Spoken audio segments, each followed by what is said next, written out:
I want to change. I like change. Change is always good. Yeah, so I think for research, I think I want to see it more contextual.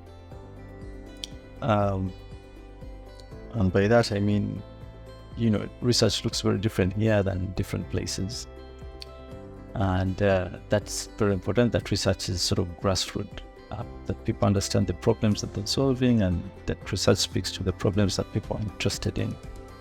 But also to have it more collaborative.